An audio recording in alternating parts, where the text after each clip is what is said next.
We're going to take a quick look at Rose Hill Race 6 on Saturday. Go and have a look at the market for this first. The favourite in the race is the 3 King of Naples at 3.0, looks unders. And the second favourite is Watigos at 4.2. That's the first runner that we're going to be backing in this race. Watigos 4.20, 1.65 as the top elect. We're also going to have a minor nibble at the Chris Waller import from France for Victory by Memis, which goes around at 34.0 and 6.0 in support of the top elect. So the major elect we're going to back is Watigos 4.2, the win. And we're also going to nibble at the value long shot runner on an each way basis for Victory, 34.0 and 6.0. It's been 51 into 34 already, so a few smarties have found it. Let's go and take a look at this race. 1350 metre, 160k benchmark 78 handicap, likely to be run at a slow to moderate tempo. Now, that plays into the hands of Watigos. So I'll go and have a look at Watigos first and show you the form through that. Okay, Watigos, deceivingly well bred by capitalists out of that Sharmadale mare, Happy Hippie. We're going to take a look at the breeding of Happy Hippie. She was a dual stakes winner in a short career. She won the Car Stakes and the Summoned over 1400 and 1500, suggesting that Watigos should get the 1350 here pretty strongly. This race, likely to be run at a slow to moderate tempo, is going to suit Watigos. It should get a pretty soft trip on the front end with a soft lead. Third up into this, comes into this on the back of knocking off Brudenell and Guevara last start in a small field at Rose Hill, over 1200. Only won by 0.14 of a length, but if we go and have a look at the form coming out of this race, we can get a line back to King of Naples through the 4th horse home, which I'll just bring up the form of. We get a good line to King of Naples through O Tycoon. The 2nd horse home, Brudenell. Second to Insurrection, the start prior, and then knocked off Wave Rider Boy for 150k tag prior to that, form franked. 3rd horse home, won its 2 starts prior, midweek at Warwick Farm and on the Provincials at Newcastle, the start prior, form franked.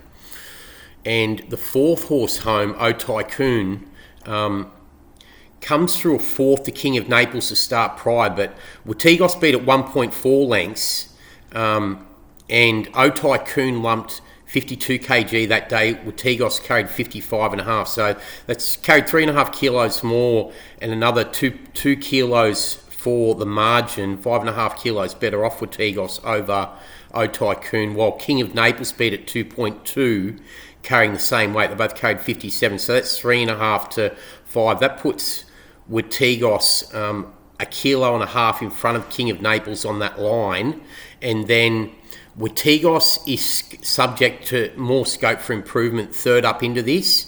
So that's 2.5 kilos.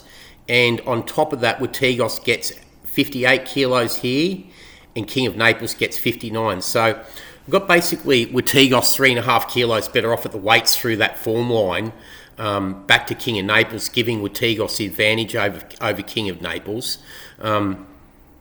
Furthermore to that, slightly more scope for improvement, likely to get a pretty soft lead on the front end, and that leans me towards having Watigos as top rated contender here at the 4.20, which seems pretty good value. The race lacks depth outside of the major 2 seen elects, outside except for Victory, which the merit is well hidden in this one's form lines. Goes around 34.0, 6.0. We're going to nibble at that in support of the top elect.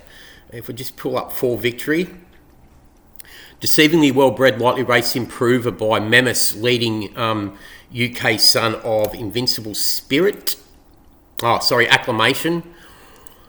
Out of a Celtic swing mare. Comes into this having its second career start. Ships north after its first start at Sandown on the Lakeside track, where it was down the track over 1600. Drops back to 1350 metres. Broke its maiden at Toulouse in France.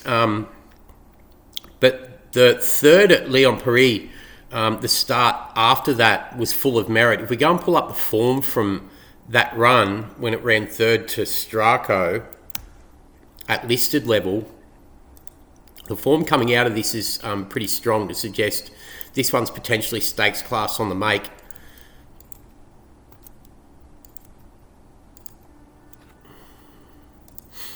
Okay, the winner Strako by Ken Dargent won the start prior, Second horse home was good. Was second in a good race behind Shikama Dame to start prior. Then came out and won in America at Aqueduct for a 46k purse. Then tried in Group 2, Group 3 company.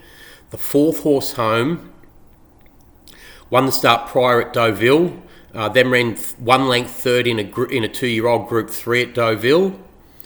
And the fifth horse home was only beaten 2 lengths in a Group 3 at Deauville to start after, and prior spaced and winning by 3 lengths at Deauville as well. So the form's pretty well franked out of that third for victory at listed level at Leon Paris back on the 22nd of September to suggest that there's more to come from this lightly race improver. And had a jump out in Victoria where it ran third in a good jump out prior to the start of this preparation before it failed at Sandown over 1600.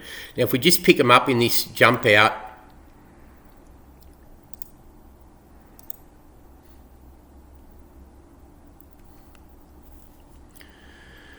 this is a good jump out because he's given a bit of a hard hand ride coming into the stretch and then he's really eased close home.